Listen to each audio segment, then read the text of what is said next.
हाँ बेटा, क्यों नहीं रख पाएगा। अल्लाह ताला अपने रोजेदारों को बड़ी हिम्मत देते हैं। तू देखना शाम कैसे हो जाएगी तुझे पता भी नहीं चलेगा। और तू देखना तेरा ये पहला रोजा बहुत मुबारक होगा।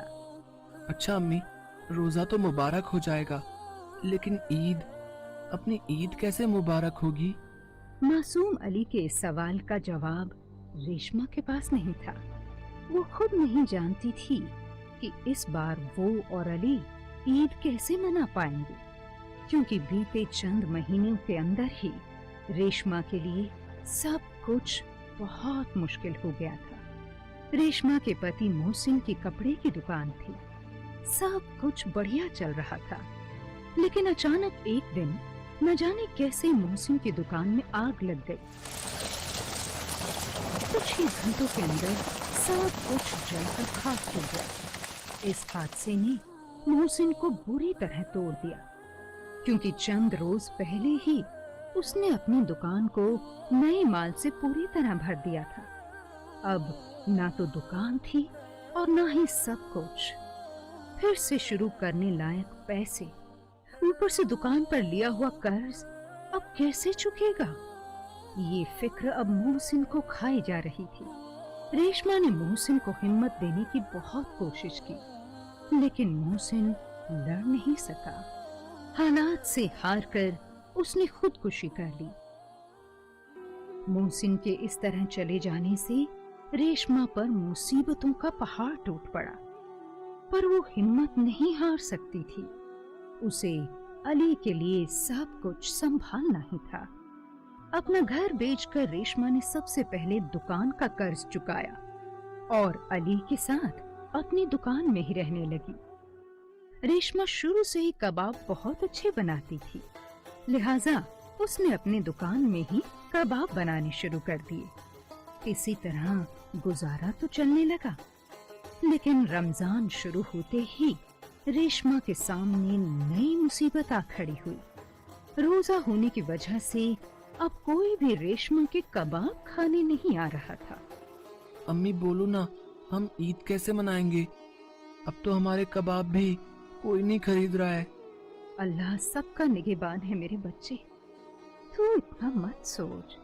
आज तेरा पहला रोजा है, बस अल्लाह की इबादत में मन लगा, तू देखना सब ठीक हो जाएगा। भले ही अली की उम्र अभी बहुत कम थी, लेकिन हालात ने उसे वक्त से पहले ही काफी समझदार बना दिया था। वो जानता था कि सच में हालात कितने खराब हैं। वो सारा दिन अपनी माँ को कबाब बनाते देखता रहा और फिर, अम्मी कोई भी हमारे कबाब नहीं खरीद रहा, अब इनका क्या होगा? पता नहीं बेटा। रेशमा की हिम्मत भी अब जवाब दे रही थी। वो अपने आंसुओं को अली से छिपाते हुए अपना मुंह घुमाने लगी। तभी अली ने जाकर एक बड़ी सी टोकरी उठाई और उसमें रेशमा के बनाए कबाब रखने लगा। अरे ये क्या कर रहा है अली? इन्हें कहाँ लेकर जा रहा है? मैंने बेचने के लिए ले जा रहा हूँ अम्मी। लोग हमारी दुकान तक नहीं आ रहे, पर मैं तो लोगों तक जा सकता हूँ ना। लेकिन बेटा, कुछ ही देर में इफ्तार का वक्त हो जाएगा। तू कैसे जाएगा? तेरा रोजा भी तो है। अम्मी आपने ही तो कहा था कि अल्लाह अपने रोजेदारों का साथ देते हैं। आप फिक्र ना करें, मैं इफ्तार से पहले वापस आ जाऊंगा। अली वो सारे कबाब लेकर निकल पड़ा। वो काफी देर तक इधर उधर घूमता रहा, लेकिन किसी ने भी उससे कबाब नहीं खरीदे। फिर अली की नजर एक जगह पर गई जहां कुछ लोग खाने पीने का सामान सजा रहे थे। उस जगह को देखकर ही पता चल रहा था कि वहां इफ्तार की तैयारी हो रही थी। अली फौरन उस जगह पर गया और वहां खड़े एक आदमी से बोला, हुजूर ये सब इफ्तार के लिए है ना? हाँ बेटा, यहाँ गरीबों के लिए मुफ्त इफ्तार का इंतजाम किया जा रहा है। वैसे तुमने भी रोजा रखा है क्या? जी, आज मेरा पहला रोजा है।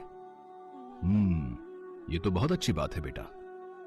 आ जाओ, यहीं इफ्तार करो। नहीं, मेरी अम्मी मेरा इंतजार कर रही होंगी, मैं उन्हीं के साथ इफ्तार करूंगा। हुजूर, आपको अगर ठीक लगे तो आप इफ्तार के लिए मेरे ये कबाब रख लीजिए।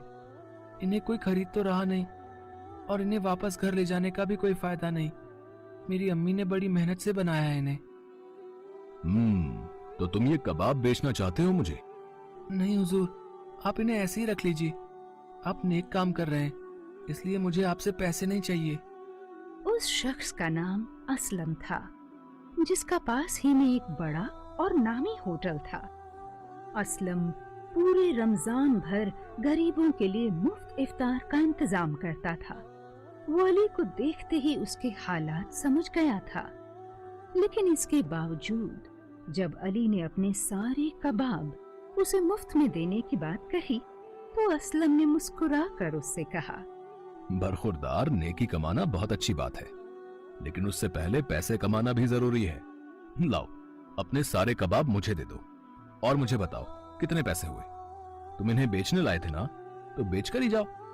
जब मुफ्त में बांटने लायक हो जाओगे तब नहीं दूंगा पैसे, ठीक है?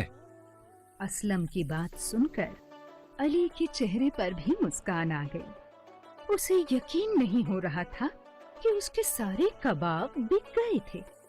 वो कबाब के पैसे लेकर खुशी खुशी रेशमा के पास पहुंचा। अम्मी, ये देखिए, मैंने सारे कबाब बेच दिए।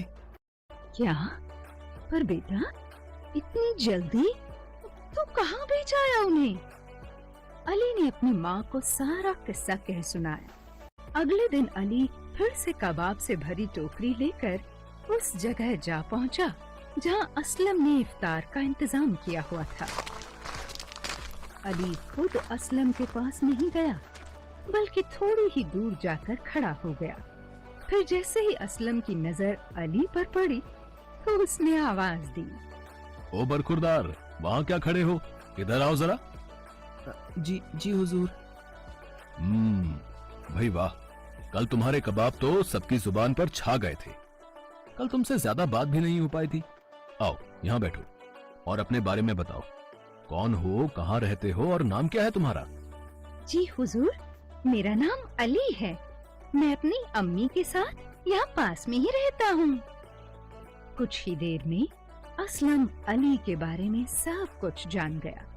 अब वो हर रोज अली से उसके सारे कबाब खरीदने लगा, बावजूद इसके कि उसके खुद के होटल में इफ्तार के लिए सब कुछ पहले से ही बनता था।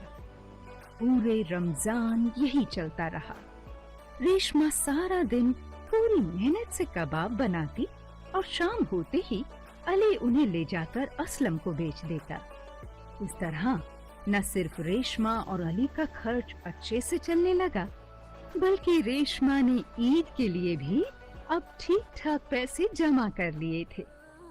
लेकिन जैसे जैसे ईद का त्योहार नजदीक आ रहा था, अली के चेहरे की रौनक भी कम होती जा रही थी। ये देखकर असलम ने एक दिन अली से पूछा, क्या बात है अली, परसों ईद है और तुम ऐसे मुंह लटकाए चले आ रहे हो?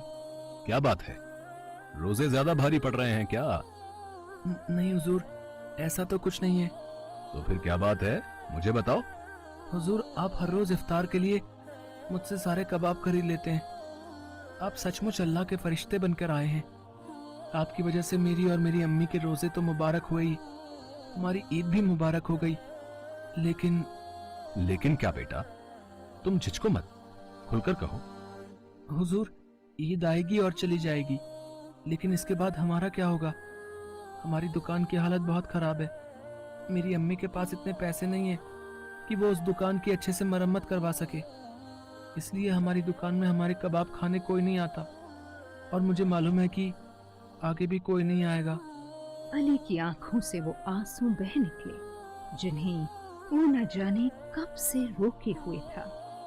असलम ने एक बार फिर अली के सिर पर हाथ रखा और मुस्कुराते हुए उससे बोला, ऐसे हिम्मत नहीं हारते बच्चे, मैं कोई फरिश्ता नहीं, बस अल्लाह के रसूल को मानने वाला एक आम इंसान हूं। सच तो यह है कि ये तुम्हारी अम्मी के हाथों का स्वाद है जो तुम्हारे कबाब में खरीदता आया हूं।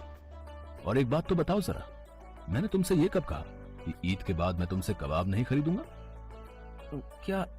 लेकिन हुजूर, ईद के बाद तो इफ्तार नहीं होगी, और फिर आपका तो इतना बड़ा होटल है। होटल है तो लोगों को खिलाने के लिए कबाब तो चाहिए ही होंगे ना मुझे। चलो अब ऐसा करो, मुझे आज ही अपनी अम्मी से ले जाकर मिलवाओ, आगे की बात मैं उनसे ही करूंगा। असलम की बातें सुनकर अली को बड़ा सुकून मिल रहा था। वो फौरन असलम को लेकर रेशमा के पास पहुंचा। बहन, अगर आपको ठीक लगे तो मैं आपको अपने होटल में नौकरी देना चाहता हूँ।